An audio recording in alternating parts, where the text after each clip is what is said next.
Olá, eu sou Luciana Onken, jornalista especializada na cobertura de temas da saúde.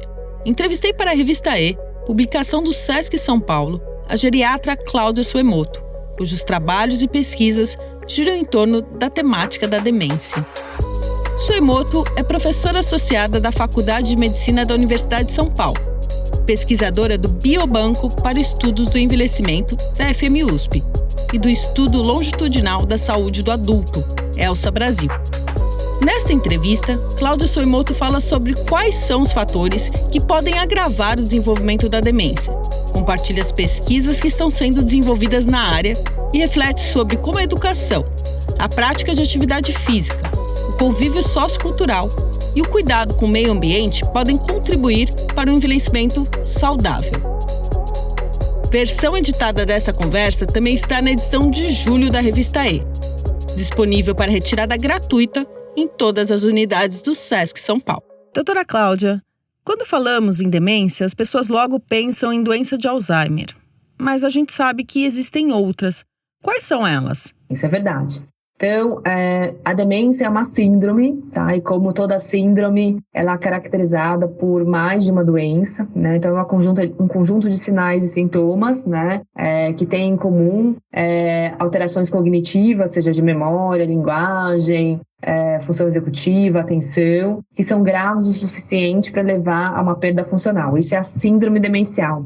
Mas, como você mesmo disse, a síndrome demencial tem várias causas. A principal delas é a doença de Alzheimer, tá? Ela é um dos tipos de demência. Outras causas relativamente comuns de demência, inclusive no Brasil, é a demência vascular, a demência por corpúsculos de Lewy, a demência frontotemporal, a demência secundária à doença de Parkinson. Existem várias outras causas mais raras. A demência, em especial a doença de Alzheimer, parece estar cada vez mais presente nas discussões sobre saúde. A que você atribui este crescente interesse da sociedade? Estamos com medo de envelhecer e esquecer? Excelente questão. Eu acho que o que tem aumentado as discussões em saúde sobre doença de Alzheimer, que muito me alegra, é a frequência com que todos nós temos conhecido pelo menos um caso, seja na família, seja entre amigos. E esse aumento importante dos números de casos de demência no Brasil está relacionado ao envelhecimento populacional. Então, eu vou te dar alguns números. Existe uma métrica que é o quanto tempo leva para a proporção de idosos com 60 anos ou mais em determinado país dobrar. Então, por exemplo, de 7% para 14%.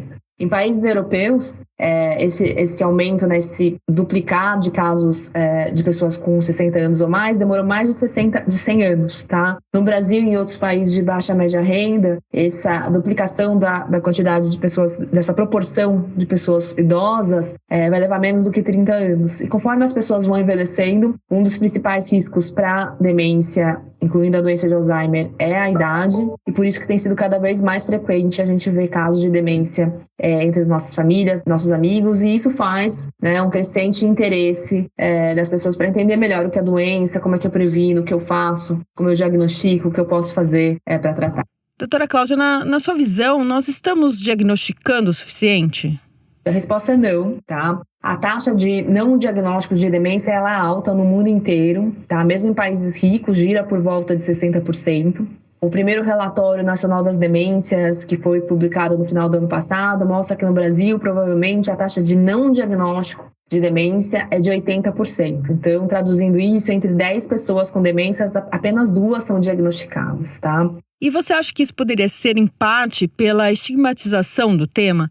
Ainda existe um constrangimento em aceitar o diagnóstico, tanto da parte do paciente quanto da família? A demência é uma doença que tem muito estigma ainda e existe uma dificuldade tanto do paciente, mas principalmente da família, de aceitar o diagnóstico, porque isso muda completamente a vida da pessoa. Então, a demência, como eu falei para você, são alterações cognitivas que são graves o suficientes para atrapalhar o funcionamento da pessoa. Então, essa pessoa vai perder independência física, mas principalmente vai perder a autonomia, que é a capacidade de decisão. Isso vai mexer não só com a vida da pessoa acometida por demência, mas também de todos que estão ao redor. A família vai ter que se reorganizar, essa pessoa vai precisar ser cuidada, no começo com menor necessidade, mas conforme a doença progride, a pessoa vai precisar de cuidados 24 horas, 7 dias por semana. Então, eu acho que tem um estigma e uma mudança de vida importante relacionada ao diagnóstico de demência que faz que ele seja tão difícil. E na sua visão, quais seriam os outros pontos que podem reverter a baixa taxa de diagnóstico? Mas está relacionado ao subdiagnóstico de demência, também é treinamento dos profissionais de saúde, tá? Muitas escolas médicas, hoje em dia existe uma profusão de escolas médicas, né, de faculdade de medicina, muitas delas não têm nenhuma aula sobre demência, então as pessoas não sabem muito bem como fazer o diagnóstico, né? Os profissionais de saúde, especialmente os médicos. Então a gente também precisa melhorar o conhecimento dos profissionais de saúde sobre demência e particularmente dos médicos sobre como fazer o diagnóstico. As políticas públicas relacionadas ao envelhecimento e à prevenção de doenças associadas à velhice vêm sendo construídas com base em estudos? Você percebe uma preocupação do setor público para a área do envelhecimento? De uma forma geral, acho que o mundo tem se preocupado com o envelhecimento populacional e as doenças relacionadas a ele.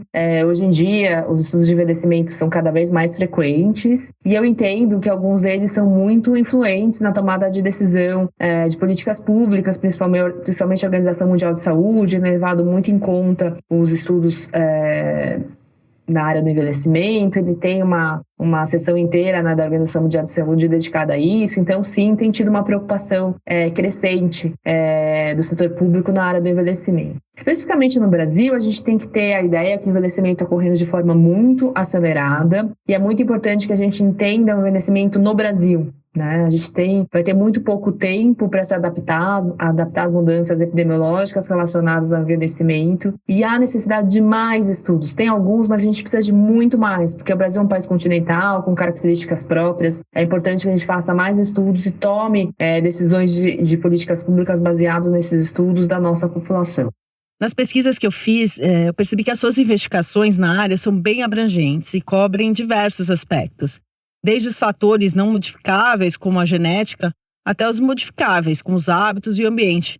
Quais são seus caminhos de pesquisa hoje? Bom, minha principal linha de pesquisa é justamente os fatores de risco para demência, principalmente no Brasil e com extensão também para a América Latina. Acho que a gente é bem parecido com vários países vizinhos. Existem muitos estudos sobre epidemiologia, né? A epidemiologia ela tende a estudar a frequência da doença, quais são os fatores relacionados, como a gente pode fazer sobre prevenção, tudo isso é epidemiologia. Então, existem muitos estudos epidemiológicos sobre demência no mundo, mas a maior parte deles são em países ricos. E meu interesse é tentar entender a epidemiologia das demências, né? Prevalência, fatores associados, prevenção em países de baixa média renda, com foco no Brasil, que é onde eu moro.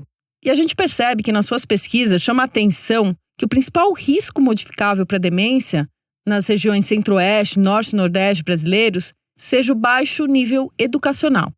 Já na região sul e sudeste, o principal fator modificável é a hipertensão arterial. O que isso nos conta? Bom, obrigada, perfeita. É uma leitura bem interessante do nosso trabalho sobre fatores de risco para demência. E, de fato, existem diferenças regionais, tanto no potencial de modificação da doença, né? Então, o potencial de modificação de demência é muito maior na região norte, nordeste e centro-oeste do Brasil, gira por volta de 54%, enquanto a proporção modificável da demência na região sul e sudeste, que a gente considera áreas mais ricas, é um pouco menor, por volta de 49%. E como você disse, não é só essa proporção modificável que é diferente, mas também os fatores de risco. Nas regiões mais pobres do Brasil, o principal fator é a educação, e nas regiões mais ricas é a hipertensão arterial. A ideia dessa análise não é justamente falar sobre causalidade, sobre problemas estruturais, é uma análise bem mais rasa, mas a ideia seria guiar os gestores públicos de cada região qual fator deveria ser mais importante naquela região e qual deles deveria ser abordado primeiro, ou num contexto de baixos recursos socioeconômicos. Mas acho que faz sentido que em regiões de menor desenvolvimento socioeconômico, o principal fator seja um fator socioeconômico como o nível educacional. Né? Então, fica bastante claro que investir em um fator relacionado ao status socioeconômico vai melhorar várias coisas, inclusive a prevenção de demência. Quando falamos do seu estudo, que mostra que 48% dos casos de demência no Brasil têm causas modificáveis, o que isso significa? O que podemos fazer para minimizar o impacto desses fatores?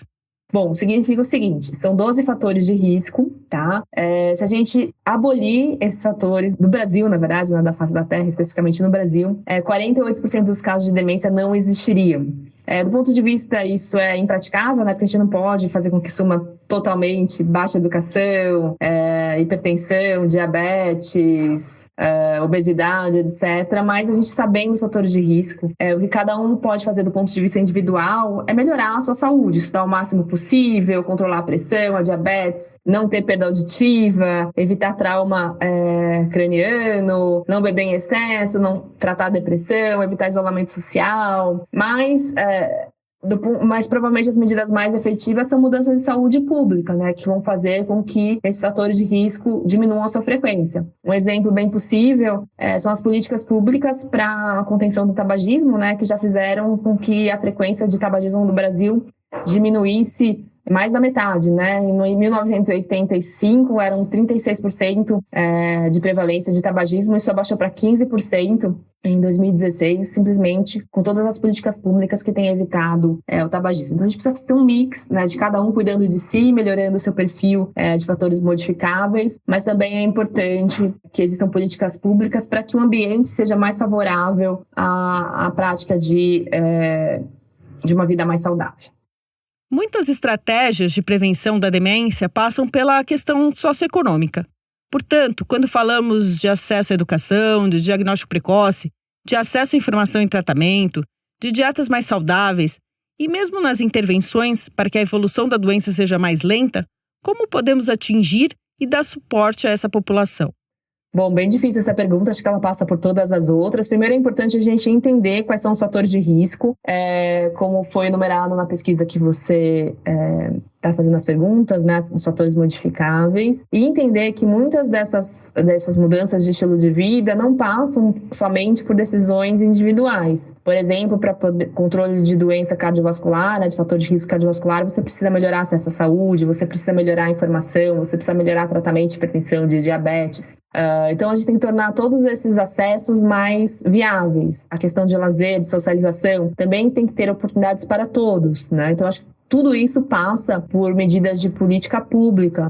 Existe um impacto maior nas grandes cidades que interfere no desenvolvimento de demência ou de seu agravamento? Quais são os fatores que estariam relacionados? Então, sim, é muito importante que, do ponto de vista cognitivo, a gente estimule a prática de atividades físicas, de lazer, de socialização. Tudo isso vai agir em vários fatores modificáveis para a demência. Sobre o impacto das grandes cidades, além da gente, de certa forma, viver mais sozinho, um dos fatores de risco modificáveis para a demência é a poluição ambiental. E poluição ambiental é um fator de risco que não tem como a gente resolver do ponto de vista individual, né? A gente precisa de políticas públicas que diminuam essa poluição ambiental, seja através do controle da emissão de gases, da contenção do uso de veículos. De forma geral, a gente precisa diminuir a poluição ambiental. De que modo a ampliação de acesso a equipamentos culturais, a espaços para práticas esportivas e atividades de convivência pode gerar impactos positivos para a promoção da saúde e bem-estar, prevenindo o avanço da demência?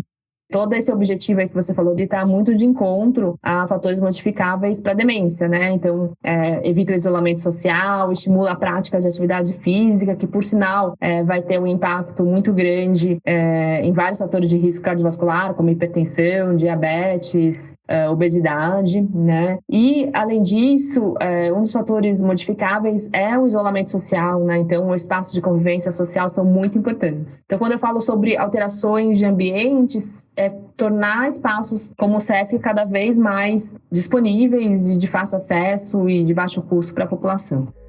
Nós agradecemos a participação da professora doutora Cláudia Soemoto nesta entrevista. Lembrando, mais uma vez, que a versão editada dessa conversa também está na edição de julho da revista E, disponível para retirada gratuita em todas as unidades do SESC São Paulo.